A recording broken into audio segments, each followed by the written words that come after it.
All right, here we go with game number 2, and this is a 1 versus 1, myself versus my oldest son, Zachary, match. As we know, 1v1 is a bit non-traditional in the world of Candyland. If you're a big Candyland player, you know that it's mostly a 4-player game, but we decided to take a 1v1 approach. We did switch colors.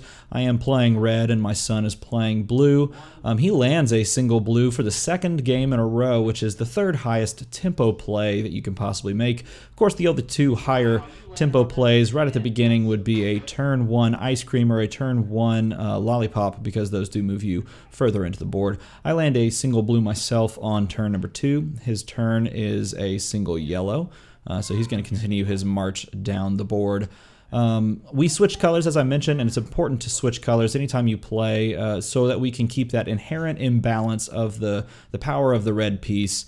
Everyone gets an opportunity to play with it because, as I said in the previous match, the red piece does have a on average 25% chance to win. In this game, it has just right around that 50% chance to win, which is pretty good. Wow, just surging forward with the double purple, just taking control of the game. He's 60% of the way through the map. I'm making my way just past the peanut. Just past that peanut hut, going around that first bend. But again, it's just hard to catch whenever you have such a strong tempo play when you get that first single blue, because you do march so far past the board. We had an improper pull here. He was supposed to take a double yellow. It ends up working out better for him. The top card was the double yellow, and the second card he pulled, we went ahead and put somewhere in the center of the deck. He avoids a single yellow, which would have put him on that single yellow stuck part. Ooh, I do take a backwards 1 step to the peanut hut, which is unfortunate. Let's see what he pulls here. He's got a single green, so in continuing to march, he's putting on a display with that single blue. That blue piece is just taking him places. We've got a double orange to sort of catch up, which is good. We're going to need to catch a couple of doubles down the row. Oh, this helps a ton. This is a negative tempo play. As we mentioned earlier, an early lollipop is great, but later and later in the game, those face cards are worse and worse to see. I get a single red to make up a little bit of ground, but not much. Let's see. If he pulls a single yellow, he's got problems, but it's a double green. He's going to go ahead and go past that final sticking point. So all he really has to do is avoid the candy cane. The little peppermint, the peppermint one. Ooh, a double red puts me 1 square ahead. This has gotten neck and neck all of a sudden. But a double purple is going to put him a little bit further out of reach.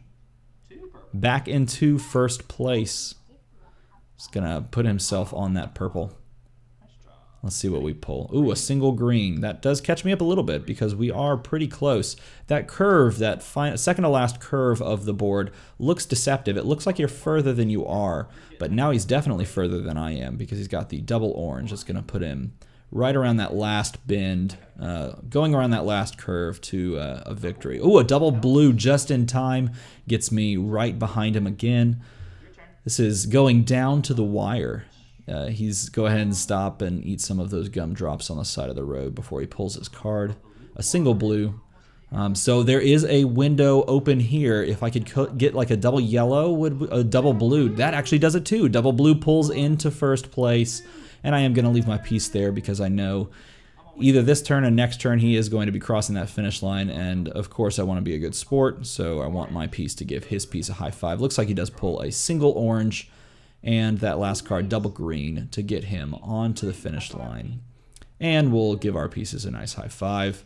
And I don't know if we'll go off to the side. Looks like we'll go off to the side. But oh, in a strange turn of events, his piece does make its way back into the evil licorice lair. I do go and save him with my red piece.